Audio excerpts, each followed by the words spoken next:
uZakaria wayewumpristi ngoba ligama lokuthi umpristi noma uLevi uyalithola laphana uma ulobaba lona ekhulelisa uLeya wayefuna ukushada noRaheli uJakobe efuna ukushada noRaheli wathi bayikhapha ekuseni wabona elele noLeya kodwa futhi yena befuna ukushada omunye wayibona eseshadiswe nomunye mayevuke yolo kuthiwa ngeke ushade omncane kodwa omdala ungakamshadi manje ke lo Leya ke lithi iBhayibheli wayinengcemu emehlweni wayengathandwa kakhulu uJakobe manje mangabe sezala indodana le yakhe ekuthiwa uLevi uthi mayesekhuluma ngaye uthi lo uzoba uLevi ngoba umyeni wami useyonamathela kimi ngoba leli gama elithi Levi unamathelisi bazalwane uNkulunkulu wayibona lento ukuthi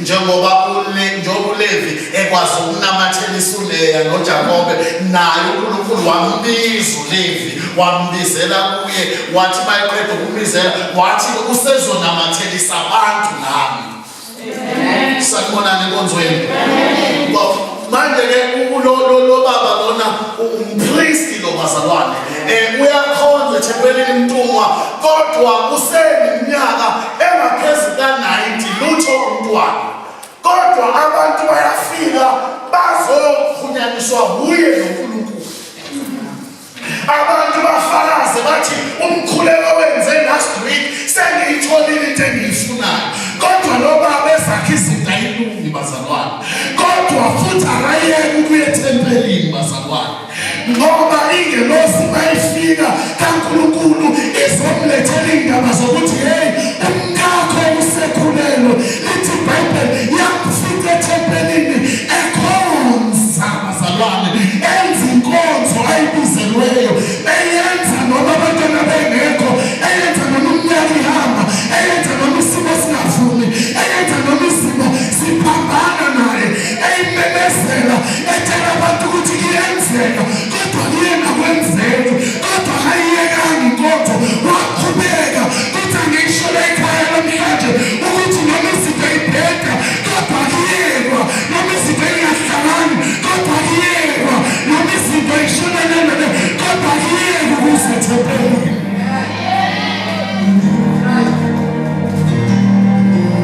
babona ngathi abakini bayaphumelela kodwa nophumelele nokubona ngathi izinto zakhe ayihlangani kakhulu baze basho bathi inenkolo suya kuyona kodwa kuyekwa nobaba lo ingelosi mfika usethempelini yakhonza kodwa izimo ziyaphambana naye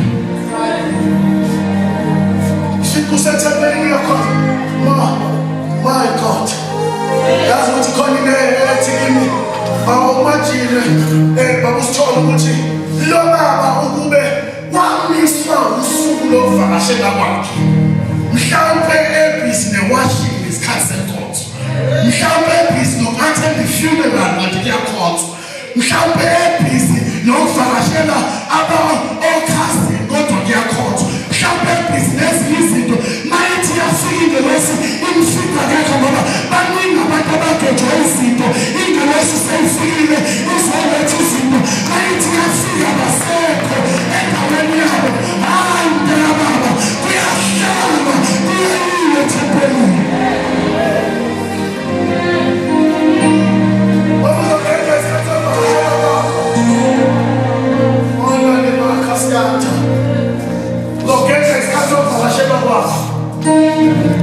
baningi abagejwa isikhathi abanye mhlawumbe bekulangana lokuvakashela kodwa bamiswa baphazanyiswa ukukhathala ngekhaya nalokhu inalana kanti uNkulunkulu usefikile uthini umshumayeli chapter number 4 verse 10 uthi umoya wombuso uvukela kodwa ungayishiyi indawo ngoba indawo ayishiywa indawo ayishiywa indawo noma umoya ungafuka kanjani kodwa indawo yakho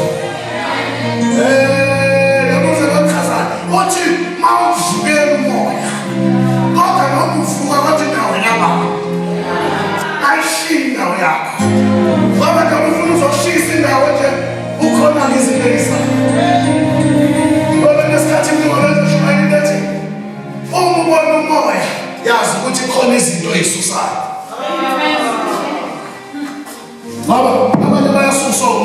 kanti sekufika izinto zakhe.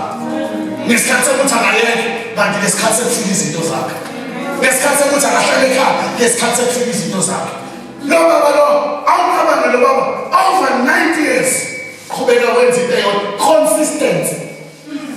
Qhubeka uyakhonza tempelini. Qhubeka uyakhonza. Akanakile futhi angiboni noma wayesakhona ukuthi khona esangenzeka. Angiboni basana yaqhubeka uyakhonza mayethi usakhona bese ya-appear ishingelosi.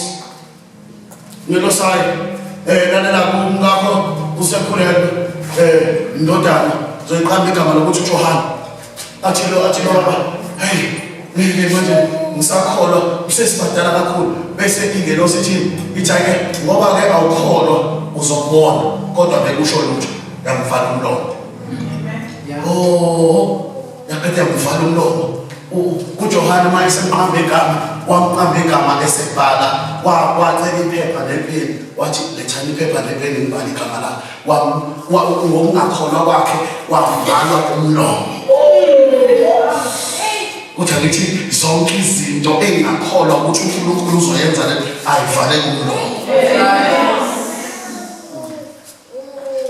Oh my God. Bonke abantu baxoxela ukuthi uNkulunkulu uzokwenzani bavele bathi hayi ngeke senze usumdala kwasho abantu mabavutha ngeke kusalunga sami suhlala sonje kodwa ngisho ukuthi kunezinto ezizofanele umlomo kulesi sikhathi sanamhlanje ngiyabonisa ukuthi zonke izinto ezathi ngeke lutho ezathi ngeke kusalunga ezathi ngeke kusaphumelela ngibona ifanele umlomo kuzofanele umlomo lokazi wakho abathi ngeke kusalunga sewumdala sewover age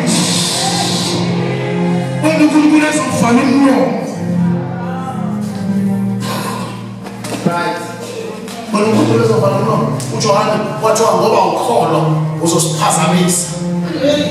Uzophazamisa into ezayo. Ngcono ukho kodwa ungakhulumi. Ngoba ukukhuluma kwakho uzodiscourage. Nkosi yami ngathi uNkulunkulu angavali imilomo yabantu abadiscourageayo. uNkulunkulu ngathi angavali imilomo yabantu ababebuza ukuthi kuzokwenzeka kanjani kuwe ngoba wazalwa kushekwa nawe usakhulelwe ekhaya. uNkulunkulu ngathi angavali imilomo yabantu ababuza abathi njengoba ekhaya kunjena nje wena ucabanga ukuthi uyophuma wedwa yini.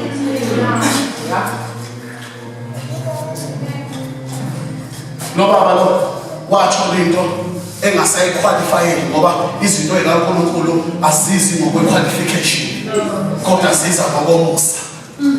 Lo baba waqhubeka anomazi noma wayehlabelela iculo lithi I will never give up,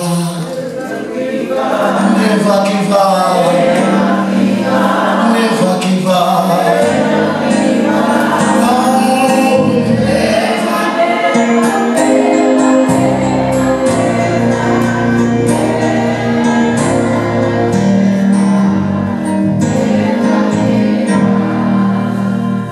Kuyakhonzwa noma ungaboni lutho. Kuyakhonzwa noma ungasaboni ukuthi kwenziwani. Kuyayiwa noma ungasayiboni into ayicelayo. Kuyayiwa noma usuyayifastela kodwa ayifiki. Kuyayiwa noma sewayithandazela kodwa ayifiki. Kuyayiwa uJohane lo baba lo wayefuna umntwana just an ordinary umntwana. Kanti amaZulu eza nebhomu yomntwana. Ngoba izinto zasezulwini mayilindiwe ziza zingekho ordinary. Ingakho abantu abalinde isikhathi eside bathola an extraordinary.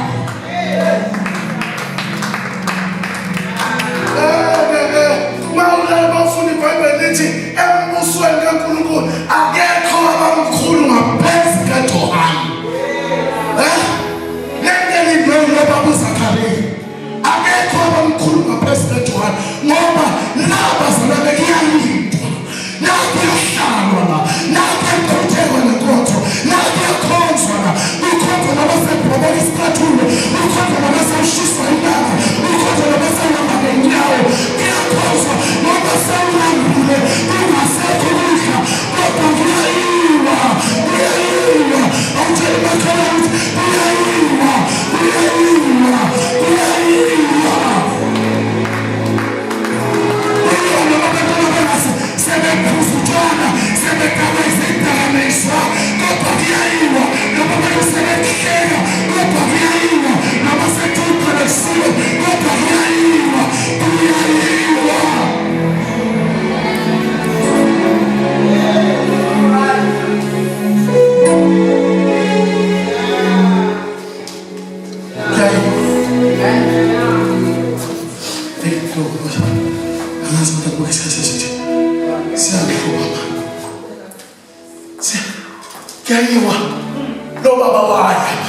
waya wathi maye kanti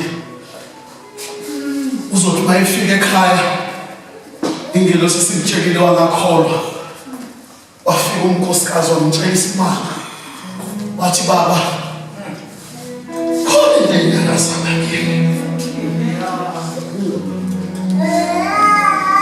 siyakhona lezo nyakasi khona lezo nyakasi nababeyitshela ukuthi ngeke kusanyakaza kodwa khona lezo nyakasi fika ngisho izinto zakho utshela ukuthi ngeke kusanyakaza khona lezo nyakasi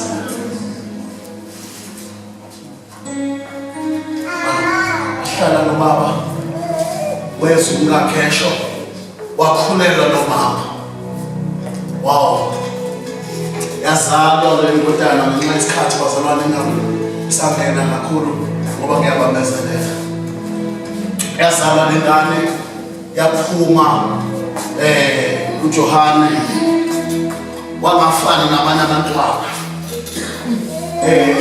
bese lithi iBhayibheli uJesu kanti naye ngaleso sikhathi naye uzozalwa noma intombi izokhulelwa ngoba kukhona isizini yokuzala kwabantu ekade kungafanele ukuthi bazale. Bobo Maria akayazi indoda.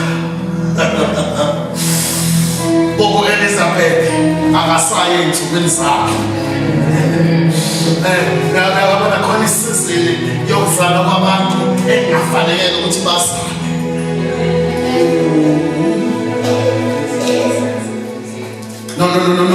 Noma ngathiwa khona abazo-overtake isizini, ukhona abazofikwa isizini noma sesiside isikhathi. Angazi ngiyazwakala ngapha ngizozwakala. Kukhona abantu abathi bezothiwa uthi uMaria uzokwenzela kanjani kimi ngoba ngiyazi indoda. Kodwa besithi ngelosi umzala wakho uElizabeth naye ukhulelwe. Wayatshela ngomzala ingoba kwayena umzala wakhe ukhulelwe ngasafanele ukuthi ungabe yakhulelwa. Okusho ukuthi isizini yokwenzeka kwezinto engafanele ngabe ngiyenzeka. Awubona bazalwane izisizini kunesizini eselibandla oshakana libeshaka isisizini bazalwane abanye sebarevateka abanye sofika sebeyitshela ukuthi khulile kodwa bafika isizini isisizini ikapata nabeshaka ekanibeshaka nabasika isisizini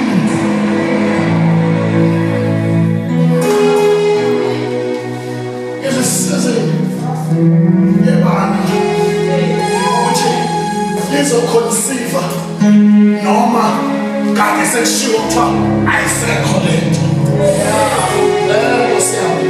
Bese bakhona namanye azofika akhonsive noma isikhathi singakafanele kuthiwa hayi ngokohlelo kufanele ngabe sekulile isikhathi esingaka.